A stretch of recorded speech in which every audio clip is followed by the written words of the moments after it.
Harowardo, domo, meu querido e minha querida Kohai, sejam muito bem-vindos para mais um vídeo da Black Clover aqui no canal, onde hoje vamos falar do episódio de número 130, que eu diria, sendo honesto com vocês, ele foi muito bom, só que ele não teve nenhuma cena marcante e não foi impressionante. E pelo título ser a reunião dos Capitães Mágicos, a minha hype foi criada esperando algo marcante. Só que eu não posso julgar, eu não posso fazer uma crítica dura, sendo que é o começo, é o início de um arco novo. Então é comum que ele seja bem morno e só tenha alguns fatos novos. Eu diria que para o início de um arco novo, esse episódio até foi informativo, porque a gente viu o plot era ser um alívio cômico, ser mais pegado na comédia, ao mesmo tempo que era passar informações para os Capitães Mágicos e a gente vê a reação e decisão de cada um. Então eu diria que ele foi muito informativo o episódio. A gente viu, digamos que o controle do Júlio sobre o ex-capitão das Orcas Púrpuras, a gente viu mais do V-Just, digamos que o sentimento que ele tem por ter, digamos, sido meio que um cúmplice, né, com tudo que aconteceu na Guerra dos Elfos. Eu posso dizer também que ele foi interessante pelo corte de salário, digamos que dos Capitães Mágicos. Foi muito engraçado, porque se o reino está precisando ser reconstruído, alguma parte tem que ser diminuída para cobrir os gastos. E vemos que sobrou para o nosso querido Yami, Jack, entre vários outros capitães. A diferença é que o Yami e o Jack não são da nobreza, o que fez com que eles quisessem matar o nosso querido Rei Mago e até entrasse num jogo de poker, eu acredito, para tentar pegar uma grana aí do Capitão do Alvorecer Dourado. Então foi muito boa essa parte. Eu diria que, acima de tudo, ele foi um episódio que tem umas cenas revoltantes, porque por mais que eu entenda, né, todo o sentimento, a opinião do V-Just, é algo que eu admiro e dá pra dizer que ele é perdoável, não tem como a gente criticá-lo tanto, porque a gente viu realmente que ele sairia da posição do Capitão Mágico, só que ocorre que dá aquela raiva, né, porque ele é consagrado como herói, e ocorre que os verdadeiros heróis, a gente poderia dizer que quem era ali dos Capitães Mágicos era o Nozero, o Fregorion, mas os principais eram o Yami, o Jack, o Asta, que é julgado, né, como o grande inimigo. Então eu diria que é por isso que me dá um sentimento de revolta, porque é ver esse cara, ele sendo consagrado herói, sendo que ele não foi nada, ele foi pior que o herói, ele foi o contrário do herói. Então dá esse sentimento. Só que, como eu disse, é compreensível e a gente viu que ele pede desculpas. Ele sabe que quem deveria ser exaltado, louvado, era o esquadrão do Yami. Então eu diria que por ele ser humilde e ficar se culpando até o momento e ficar mais determinado a querer arrumar essa situação relacionada aos demônios, é admirável e por isso eu já não critico tanto ele. Mas ainda assim eu aponto a minha revolta que eu tenho um pouco ao ver isso. Mas, para todo caso, eu diria que foi um episódio bem interessante porque Black Clover nos mostra que não é só um level de magos, o quão mais poderoso você pode ser. Também existe um level de cegado, isso mesmo, de gadice. Porque a gente viu que no level Mod God Supremo tem o nosso querido Firo, que já conhece sua maldição e ocorre que ele está tentando libertar-se dessa maldição. Digamos que ele é o Arcane Stage Gado versão, porque ele tá tentando, ele descobriu isso. Só que acontece que ele não tá conseguindo se libertar, porque o poder do gado é indestrutível e percorre nas suas veias. E ocorre que ele está nesse nível, eu diria. E daí muitos vão pensar, tá bom, Haru, mas ele é o único gado do Black Clover, não é possível que tenha outro. Então, ocorre que, se lembrarmos, tem um gado iludido, que é o nosso querido Asta. Então, eu já disse pelo título, ele é o gado do level iludido, essa é a versão do Asta. Porque ele sempre pede a Shitarira em casamento, sempre, e ocorre que nunca resolve. E embora a gente já tenha percebido em episódios bem anteriores Black Clover, lá no festival que teve das estrelas, dos esquadrões, quando ele tava, digamos que vendo a Vanessa competindo contra a Charity, ele ficou meio que atraído, né, pela versão dela de irmã, de Shista. Então podemos dizer que talvez o Asta tenha um crush, digamos, um fetiche em irmãs? Pode ser que sim, pode ser que não. Mas até o momento, ele só deve o coração dele para Riri, então ele é o gado versão iludido. E daí muitos vão pensar, tá bom, Haru, mas agora acabou, não é possível que tenha outro. Então, Black Clover nos proporcionou um novo gado a partir desse episódio de número 130. Porque essa informação eu acho que é legal e eu elogio, porque é muito referente a como vai ser esse arco. Algumas informações que seria mostrado só pós-time skip, vai ser mostrado nesse meio tempo, nesses 6 meses. Então é interessante isso, porque a gente só veria o Lilo apaixonado pela Charming nos 6 meses após.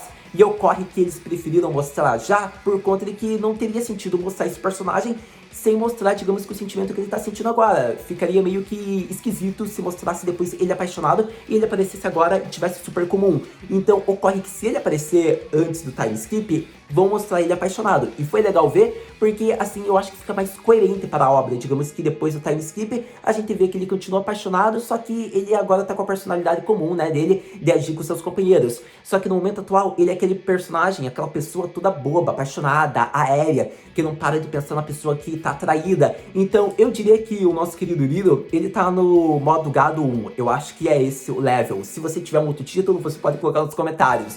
Mas o Riro, eu acho que ele tá nessa versão, ele não tá tipo no nível iludido do Asta, ele também não tá no nível maldição do gado do Fígado, ele só tá como o cara de um garoto tapado, apaixonado, bobo, como você, eu poderíamos estar.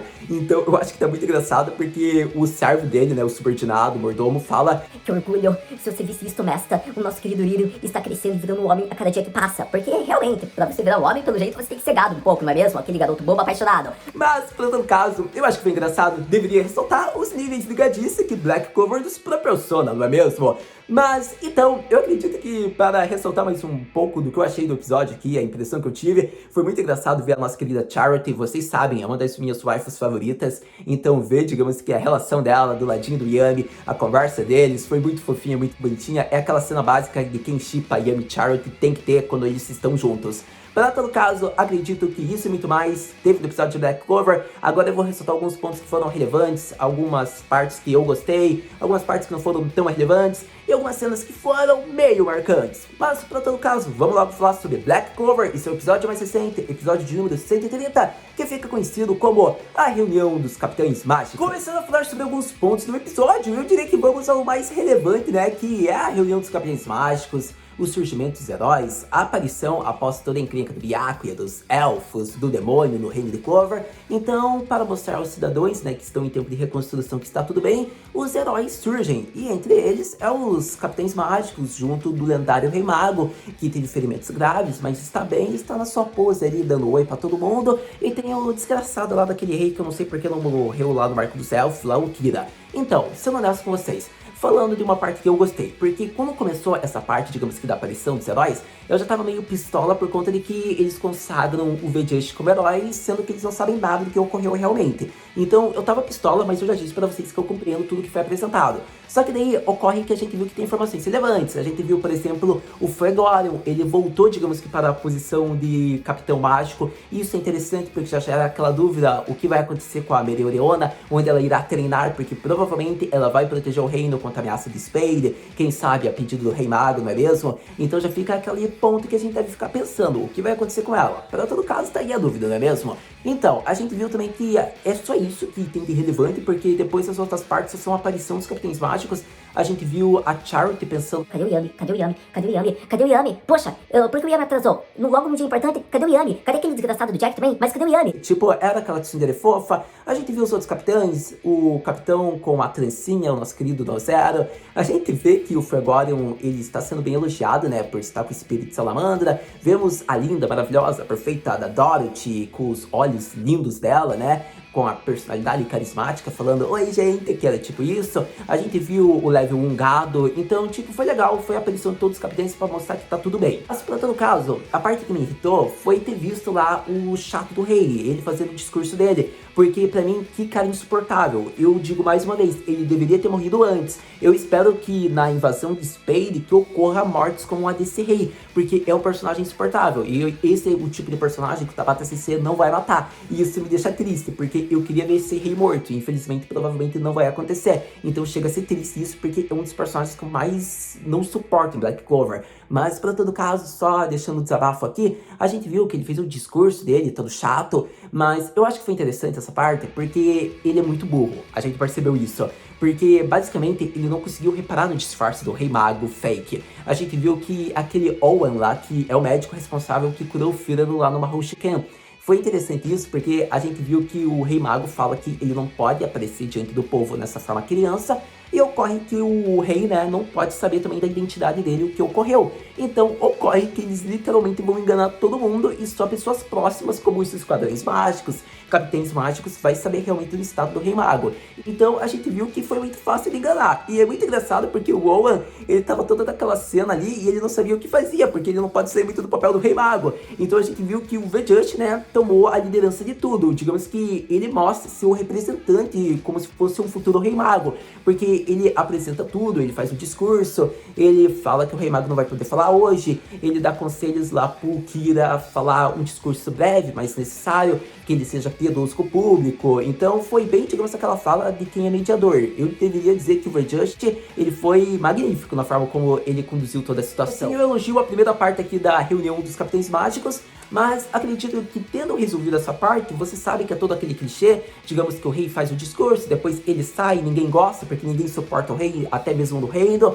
Então, a gente viu que a melhor cena foi proporcionada pelo William e pelo Jack, porque eles literalmente esqueceram do dia. O William falou, poxa, mas eu avisei vocês, como é que vocês se esqueceram disso? E literalmente, eles só apareceram lá porque eles estavam lutando, então foi muito interessante que eles continuaram fazendo a luta, e a partir dessa parte, o episódio fica muito mais legal, porque finalmente acaba a parte do Kira, e eles já chegam, tipo, acabando com a magia dele, eles literalmente chegam no palco, sendo o centro. Então foi muito interessante essa parte, e deveria elogiar que mesmo no reino sendo um caos, tem os Capitães Mágicos que estão querendo causar mais destruição. Mas, por todo caso, acredito que a parte da aparição dos Capitães Mágicos diante do público foi muito boa, foi interessante, eles realmente deveriam mostrar, ficava interessante esse episódio mostrar o estado do Rei Mago, como ele vai se portar diante do público, ou até do próprio Rei da Realeza, né, o Kira. Então, eu devo dizer que eu gostei desse episódio por ter proporcionado esse tipo de informação. Mas, por todo caso, tendo falado da primeira parte, agora vamos falar de outras cenas que ainda é relacionado à reunião dos Capitães Mágicos, por conta de que veremos os capitães que querem sair do cargo. Eu diria que finalmente chegamos na parte do final do episódio, uma das partes principais, que é o orgulho dos Capitães Mágicos, como a admiração, a confiança do Rei Mago. Por conta de que vemos que o William, a Charity, junto do Capitão das Orcas Púrpuras, desejavam sair do cargo, e eles pediam, por favor, me tirem do cargo, eu não tenho orgulho para encarar meu esquadrão, eu não me acho digno, eu fui derrotado por uma reencarnação, eu fui meio que cúmplice, eu ajudei nisso tudo, eu não tive uma capacidade de falar com meu amigo Elfo, e ocorre que foi nisso, né, porque a gente viu o sentimento do Verjust, a gente viu que a Charity logo em seguida também não se acha digna, porque ela não foi forte o suficiente para vencer a reencarnação, o Capitão das Orcas Púrpuras também pensa assim, então eles não querem mais continuar como Capitães Mágicos, porque isso fere meio que o orgulho deles, eles não têm, digamos que o sentimento agradável de ter o nome Capitão Mágico, representar o esquadrão, salvar o reino de Clover, sendo que eles foram controlados e causaram a destruição do reino. Nesse momento é bem interessante porque o Rei Mago diz, eu tenho confiança em vocês, vocês são meus capitães, eu confio em cada um de vocês, não é à toa que vocês têm esse título, e eu digo uma coisa, se vocês saírem do cargo, ocorre que todos os cavaleiros que foram controlados pelos elfos também deverão sair para ser justo, e se for pensar assim, o que será do reino? Ele será destruído, ele não terá proteção, então se vocês querem recompensar, se vocês querem uma punição adequada, continuem sendo cavaleiros, ajudem na reconstrução, treinem nesses 6 meses, ajudem a todos que precisarem de apoio, e acredito que é isso que é interessante, é a fala do Rei Mago, porque a forma como ele fala, a confiança, a carisma, ele reconhece os erros, digamos que dos seus subordinados, mas ele ainda passa a mão porque ele sabe que mesmo que eles saiam, não ajudará o reino, e ele apresenta isso para que os capitães saibam que tudo vai piorar, o reino já está desmoronado, vai desmoronar mais ainda sem eles, que estão conhecidos como os heróis até o momento atual. Então, quando o Rei Mago diz que a única forma deles serem punidos, então, é eles esquecendo do título de capitão e ajudando na reconstrução, é somente assim que eles vão conseguir, digamos que, fazer algo adequado para uma punição, foi interessante porque, realmente, eles continuam na posição de capitão, mas o que o Rei Mago diz, se vocês querem algo, se vocês não querem essa posição, só esqueçam elas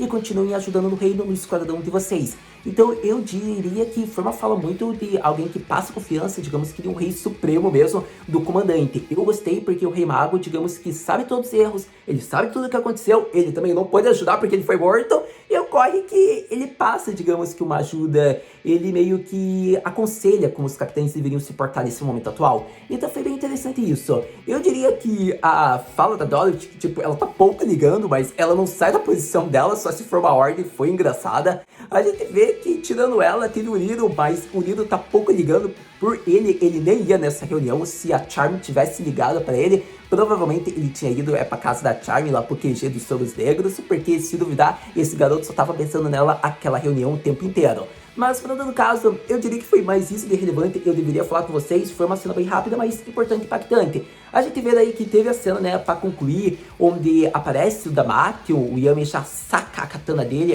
ao ponto de quase fatiar, cortar o pescoço, Mas vemos que o nosso querido Rei Mago, ele disse que foi ele que chamou, e assim ele consegue prolongar uma ajuda pro Asta, né, até o final dessa confusão de Spade. Assim o Damato não tem alternativa, se é pra ajudar a Clover, ele vai ter que permitir que não haja problemas, então ele não vai poder punir, não vai poder fazer o julgamento do Asta, ainda mais sabendo, digamos que do estado realmente da Megikora, que ela tá no reino de Hurt, a rainha vai morrer em menos de um ano, que eles vão unir forças, então ocorre que ele só teve que ficar quieto, mas ele ficou lá, porque o Rei Mago passou a situação inteira e assim ele viu que o Asta realmente não é o centro ocupado de tudo. Então, indiretamente, o Asta já tá conseguindo provar inocência, mas ainda precisa de alguns fatos a mais, digamos que para ele ter, digamos que a liberdade dele novamente. Então, eu diria que com isso concluímos praticamente quase tudo do episódio, porque a gente viu que surgiu a cena lá do Rei Mago falando que ele vai ter que cortar os gastos, como eu apresentei no início do vídeo. A Charity concorda, os outros capitães também, principalmente os da realeza, como o Dozero, Fuegorion. A gente vê que o Yami e o Jack apontam, mas eu tenho boletos, eu tenho conta, você quer nos levar à falência? Assim não é da realeza que nem aquele ali que controla uma salamandra e que nem o Trançadinha. Então é tipo isso que eles estavam reclamando. Mas ocorre que eles foram afogar as mágoas na bebida mesmo, e daí eles tentam recompensar, pegar toda a grana que eles perderam através do Alvorecer Dourado, digamos que jogando no poker, e vemos que eles perderam tudo, até as roupas, e surge uma cena muito fofinha do Verdice no final do episódio, porque ele coloca uma manta neles, como se fosse o irmão mais velho, digamos que protegendo, cobrindo eles para eles dormirem, e daí ele fala que mesmo tendo ocorrido tudo isso, eles ainda o consideram um companheiro e continuam tratando como antigamente, e ele se sente grato, e é por conta disso que ele vai fazer o melhor para derrotar esse Akuma, e assim ele dá, digamos que a gorjeta ou o dinheiro lá pro Master, digamos que daquela taverna, e assim se conclui o episódio praticamente com o nosso querido Verdice mais corajoso, né, mais determinado a ajudar a arrumar essa confusão inteira relacionada ao reino de Spade. Sem dúvidas, foi um ótimo episódio de Black Clover. Eu diria que eu gostei, por mais que eu tenha falado que ele não teve nada marcante e impressionante, ele foi um episódio que podemos dizer que é até rico em informações, e ele já adianta alguns pontos que fica mais coerente colocar agora do que colocar após 6 meses, tendo em vista que o personagem já foi apresentado como, por exemplo, a paixão do Rido pela Charming. Eu diria que é muito mais interessante. Então, eu gostei bastante desse ponto. Eu acho que ter visto a cena relacionada da Charity sentada ao lado do Yami foi bacana. A gente vendo que o Yami estava dando conselhos. Você não deve deixar isso preso, não. Se você precisa ir para o banheiro, você deve ir na hora que você precisa. Foi muito engraçado porque o Jack chamou o Yami de sem noção e basicamente era outro modo de ir ao banheiro, né? Também que o Jack estava recomendando. Então foi muito engraçadinho. A Charity, a cada episódio que passa, ela tá deixando os sentimentos dela mais à flor, digamos que mais demonstrados. E eu tô gostando de ver, digamos, esses sentimentos tsundere. Eu diria que provavelmente a Dorothy já deve perceber, digamos que talvez os sentimentos da Charming. Ou talvez se não for a Dorothy, talvez se for agora, um No Zero, talvez, né, vai saber. Mas para todo caso, eu acho que com o tempo vai ter personagens que vão descobrir isso. Embora já tenha personagens que saibam e são as Rosas Azuis, né, o esquadrão da Charity. Então quem sabe a partir disso todos os personagens não sabem. Mas eu acho difícil, né, porque se ela falou, eu não acho que o esquadrão dela ia espalhar assim. Para todo caso, é um ponto interessante, quem sabe, quero mais de Charity, nem que seja nessas mini cenas de contato, de reunião de capitães. Inclusive, eu gostei e elogio, por conta de que eu gosto de ter a reação, a relação dos capitães mágicos, ver todos eles juntos, é algo que me interessa, porque não é sempre que a gente tem essa interação, então ver esse diálogo deles foi bacana, ainda mais porque a gente tinha Mimosa, Noelle, Asta e Fírano, digamos que de figurantes, olhando tudo que estava acontecendo, porque o Marcos queria ver a opinião deles em pessoa, né, informando os capitães. Então eles falam aquilo básico, digamos que da Rodopetica, do reino de Spade, do estágio básico, que eles têm que treinar 6 meses, daí o Rei Mago fala tudo, então foi algo bacana. Eu diria que em termos de informação e comédia, o episódio foi muito rico e ele foi muito bom nesse ponto. Então, praticamente, eu acredito que falei quase tudo que eu queria no episódio. Então, vamos para aquela pergunta clássica. Haru-senpai, o que podemos esperar para o próximo episódio de Black Clover? Para o próximo episódio de Black Clover, eu acredito que devemos ficar com a hype ativada. Por conta do que? Vai ocorrer algo que eu já esperava e já estava conversando com vocês. Se vocês notarem no vídeo da abertura, no vídeo da Ending 9 de Black Clover, é um vídeo bem recente do canal que eu recomendo que você veja, caso ainda não tenha visto, a gente fala sobre a possibilidade de aparecer personagens que estavam em cenas estáticas, como a bruxa lá do vilarejo da terra natal da Vanessa, o Ship-san, a Shittariri, o foco no Zora, e ocorre que o início, digamos que dessas cenas serem concretizadas em episódios exclusivos desse arco podem ocorrer, porque a gente viu que o próximo episódio a gente terá Asta Noeri, Nero e Shishtariri, porque Asta e Yuno voltaram para Randy. A gente vai ver a reação deles, ainda mais do Asta e seu triângulo amoroso, porque aparentemente a Nero vai estar junta, porque ela sempre tava, a Noeri também. Eu acho que só ia faltar a Mimosa, mas tudo bem, vai ser legal ver a reação da Shishtariri. Eu quero ver o que ela vai achar do Asta com as suas companheiras, então vai ser bem bacana isso. E o mais interessante era algo que eu já esperava, porque eu já falava com vocês que seria bacana Black Clover proporcionar um episódio, por conta de que a gente tinha visto que só o Yuno tinha tido o contato e era no time skip. Então tem um episódio antes que desenvolve isso, que o Asta acalma que aquela matéria não é, digamos, 100% verídica, ele é inocente, ele ajudou, ele até derrotou o Akuma. É interessante que seja mostrado. E o mais interessante é que não seja por carta, né? Isso é um tipo de fala que tem que ser do Asta cara a cara. Então o mais legal é ver o Yuno também, e é interessante isso porque daí vai ter, digamos que o Arei, vai ter a Shishtariri, a reação dela, e concretiza algo que a gente já tava pensando, conversando aqui nos vídeos, que realmente as cenas que foram apresentadas não são só para ilustrar. Tinha uma possibilidade, mas mais do que isso, são cenas do que podem dar indícios que terá a volta desses personagens. Então, mais uma vez, a volta da Kahono é muito possível. Digamos que tem um desenvolvimento, um treinamento com a Noeri, ou ela indo para o templo subaquático. É algo que a gente tinha conversado devido à imagem dela na abertura, e tipo, fica muito mais concreto, ainda mais do foco no Zora, que é um dos melhores personagens. Então eu diria que veja aquele vídeo porque é importante, e eu diria que pelo menos o início pode estar dando indícios do que vai acontecer. Ao menos a gente sabe que uma das cenas que foram apresentadas na Open está se concretizando e terá seu desenvolvimento, e é no próximo episódio, que é o reencontro de Asta e Yuno voltando para o vilarejo de Randy, sua terra natal. Então promete o próximo episódio, eu tô muito ansioso, muito curioso, ainda mais que a Nero vai estar junta, a Noeri, o que elas vão fazer em Randy, será? Mas, por todo caso, o próximo episódio vai ser muito empolgante, tô muito ansioso, tô com hype, e você já sabe, né? Assistindo o próximo episódio, tendo novas informações, vendo, lendo, ouvindo o próximo capítulo, a gente conversa. Muito obrigado por ter visto esse vídeo até agora, a gente se vê no próximo vídeo da Black Clover Batanero.